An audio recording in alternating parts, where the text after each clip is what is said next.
അങ്ങനെ എനിക്കറിയാവുന്ന ചൈനീസൊക്കെ ആളെടുത്ത് പറഞ്ഞപ്പോഴത്തേക്ക് ഞങ്ങൾ രണ്ടുപേരും കുടുംബക്കാരായിട്ട് ആൾ ഭയങ്കര ഹാപ്പിയായി. അതുപോലെ തന്നെ ആൾ പറയാണ് നിൻ്റെ ചൈനീസിൻ്റെ ഉച്ചാരണം അടിപൊളി, ഇതൊക്കെ ഇത്രയും നല്ലപോലെ ചൈനീസ് ഇങ്ങനെ ചെറിയ സമയം കൊണ്ട് പഠിക്കാനൊന്നും പറ്റില്ല, എത്ര വർഷം എടുത്തെന്ന്. ഞാൻ പറഞ്ഞു അങ്ങനെ വർഷമൊന്നും എടുത്തിട്ടില്ല, എനിക്കറിയാവുന്ന ഇതൊക്കെയാണ്, എന്തായാലും നിൻ്റെ പ്രൊനൗൺസിയേഷൻ കൊള്ളാം, ഇത് കണ്ടിന്യൂ ചെയ്ത് കഴിഞ്ഞാൽ നിനക്ക് ചൈനീസിൽ ഉഷാറാവാമെന്ന് പറഞ്ഞു. അപ്പോൾ ഞാൻ പറഞ്ഞു ആ ഓക്കെ, ആഗ്രഹമുണ്ടെന്ന് പറഞ്ഞു. എനിക്കറിയാവുന്ന കുറച്ച് ചൈന ഞാൻ ആരുടെ സംസാരിച്ചതാണ് കേട്ടോ. ഞാൻ ദുബൈയിൽ വർക്ക് ചെയ്യുന്ന സമയത്ത് ഞാൻ കുറച്ച് ചൈനീസ് പഠിച്ചിട്ടുണ്ടായിരുന്നു, കുറച്ചല്ല കുറച്ചധികം.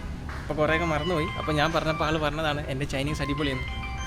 പക്ഷേ ആൾ സംസാരിക്കുന്നത് യൊക്കിയാൻ എന്ന് പറഞ്ഞൊരു രീതിയിലുള്ള ചൈനീസാണ്, അത് വേറെയാണ് കേട്ടോ. പുള്ളി നല്ല ഫ്രണ്ട്ലിയാണ്.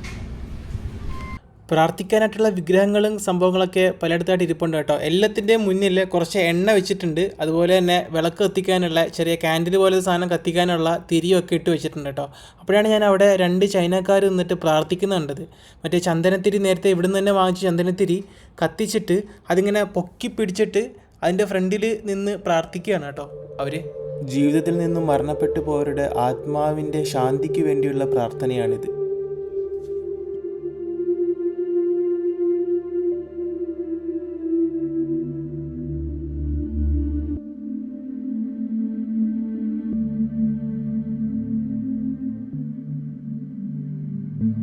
ഫുൾ വീഡിയോ ചാനലിൽ കാണാം.